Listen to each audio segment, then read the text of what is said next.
Hello everyone, how are you? I'm Mario Theriger, and today I'm going to make a book review on Gods and Myths of Northern Europe. Bastard. Ah yes, bloopers everyone. There goes the bloody pigeon. It's an owl actually. Where was I? Ah yes, I'm Mario Theriger, and today I'm going to make a book review on Gods and Myths of Northern Europe by Hilde Roderick Alice Davidson. Right?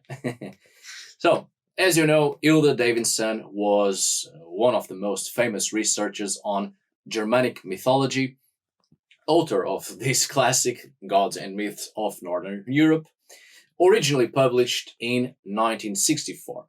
This work became one of the essential sources in the investigations on Germanic mythology, Viking culture, and in the studies of mythology and the pre Christian religion, precisely to understand the development in the process of structuring the religious mentality in Europe.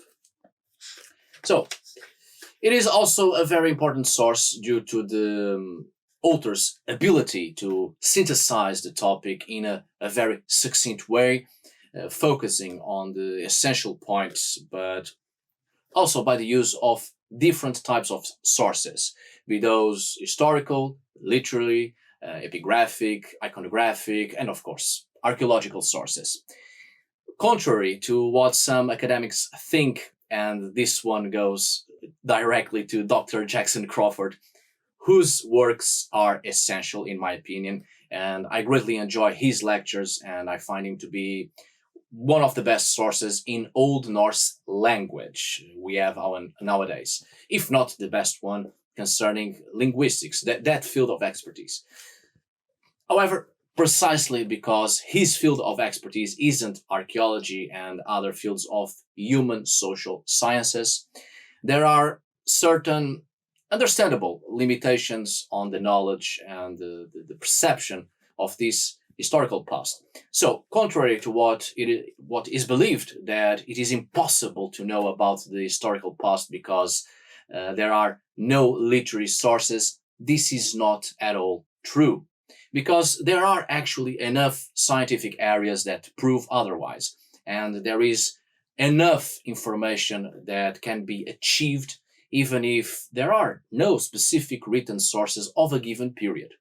And this book is proof of that already in the 60s and more true today in the 21st century, with the tremendous variety of scientific works due to the interdisciplinary work of several areas of the social and human sciences, such as ethnography, anthropology, archaeology, epigraphy, iconography, and even other areas essential to the perception of the past, of past cultures, such as archaeozoology, ethnobotany, and geology, and so on and so forth.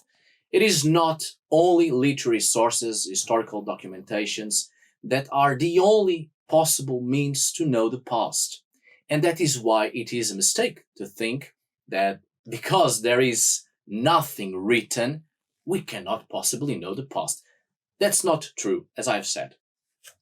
Now, this work is divided into 8 chapters, followed by an interesting list of onomasic references and an index. The index is very important, which makes it very easy to search for information in this work without having to read everything all over again to find what we want.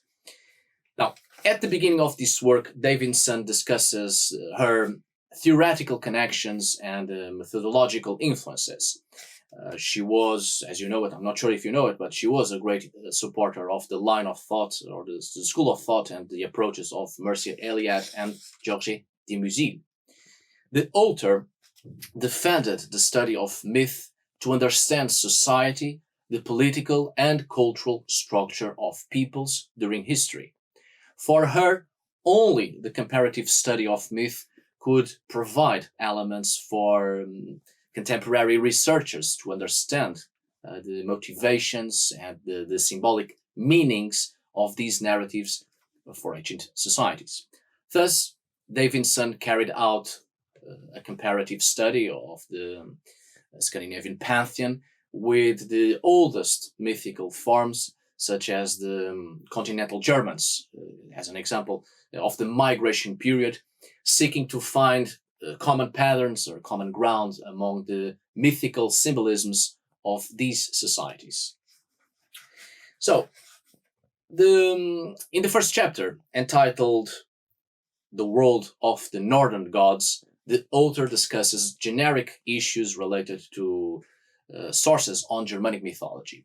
The poetry of the skalds in pagan Scandinavia, the poets of pagan Scandinavia, the question of the influences of the Christian religious ideologies in the literature of the period during the late Viking Age and post-Viking period as well as the mythical structures of both the prose Edda and the poetic Edda.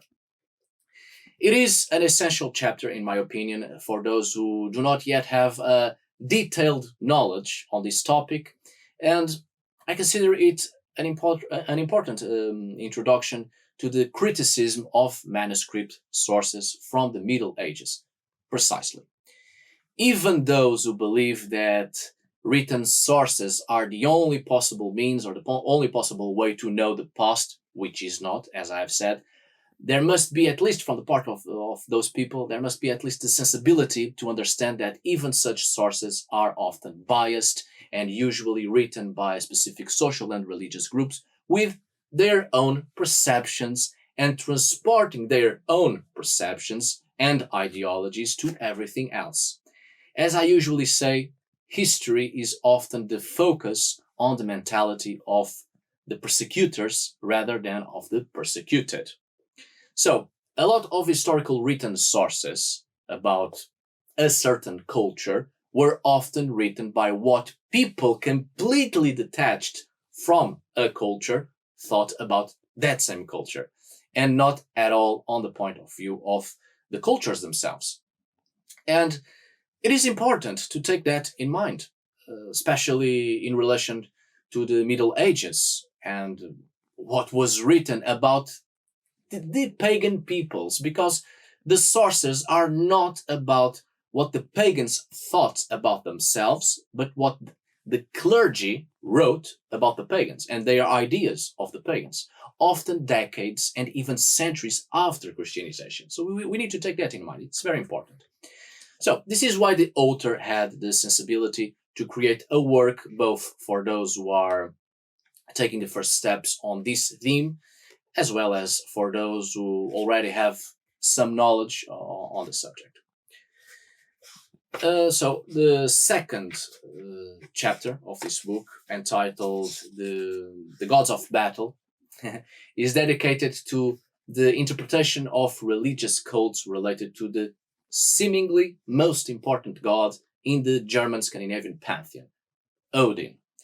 Here in this chapter, the author takes on a very important historiographical interpretation of the Nordic medievalism, that the cults in the Germanic world were not centralized. They were without the organization of a central institution, not at all hierarchized, without a common faith and varying according to the region and the social class.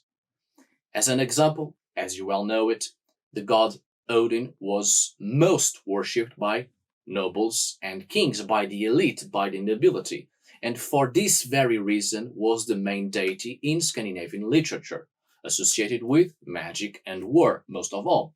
So you see, yet another reason to be careful when we only focus on written sources alone of these periods, created during these periods.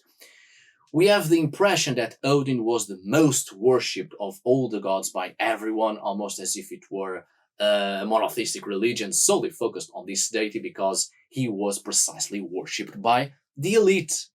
Therefore, the ones who held more power and with access to education and being the wealthy patrons of those who could read and write, often Christians.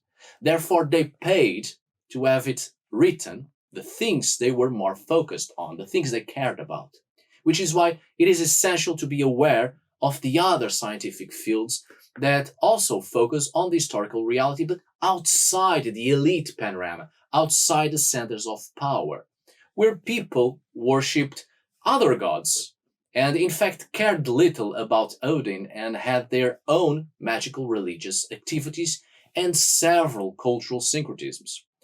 Odin was by no means the main god. We only get that impression because he was the most written about, precisely for being the god, the deity of the elite, most praised by the elite, and of those who knew how to read and write, the skulls, the poets, often performing at court, at the Scandinavian court, and being paid by their wealthy patrons, and therefore they would often praise precisely the reality of their wealthy patrons and not of the common folk. So, yet another chapter important to read. It was actually Thor, the god of thunder, one of the most popular deities among the pre-Christian Scandinavians, if not the actual most popular, related to the struggles against the forces of chaos and especially linked to atmospheric phenomenon and the trees as well. This god, Thor, was an absolute favorite of peasants and farmers, the people of the countryside in general. Hilda Davidson has a chapter dedicated solely to Thor. It is precisely the next chapter, the third chapter, entitled The Thunder God. Very fitting.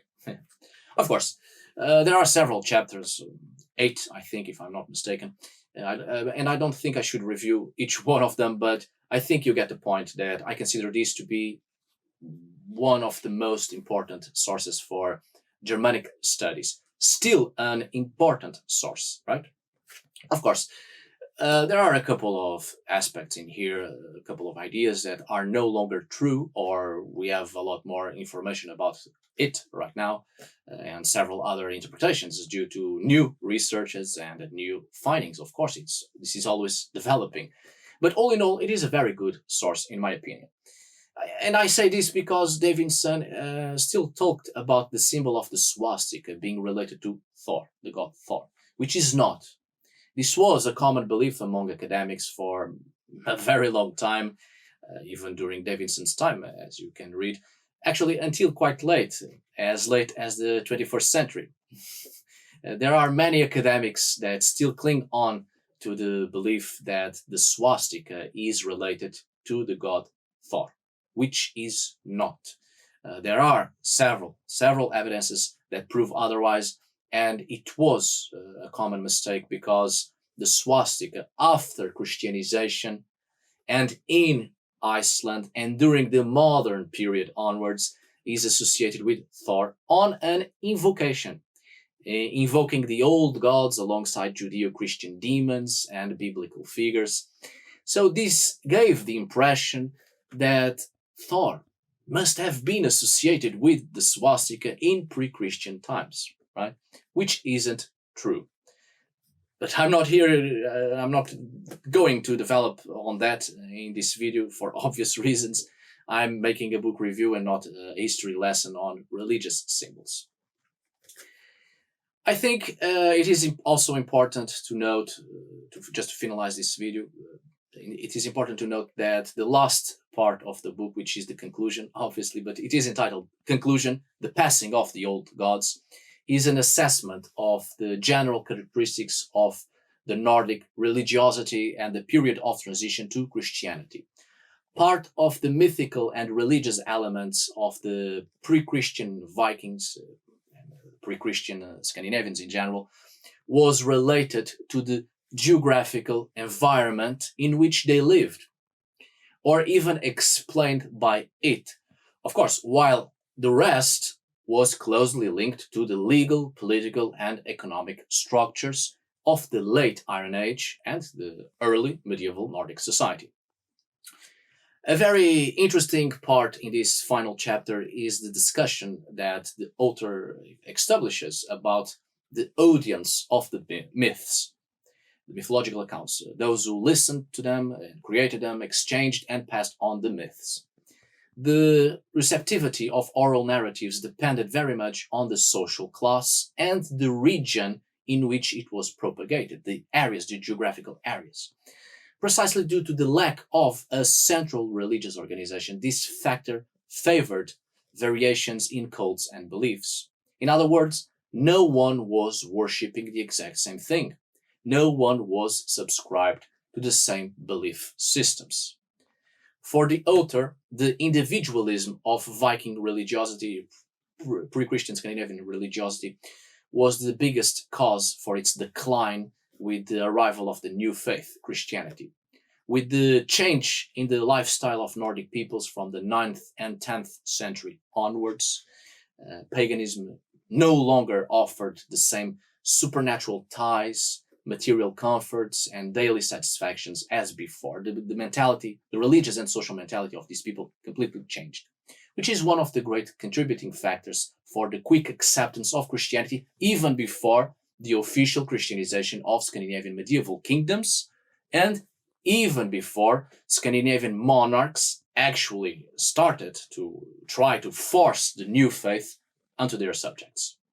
So that's it, my dear friends. I hope you have enjoyed yet another book review. I hope it was useful. And this one, indeed, I consider to be an excellent source you should definitely acquire. But take special notice at the new developments, especially in the field of social human sciences, archaeology, anthropology, ethnography, and so on and so forth.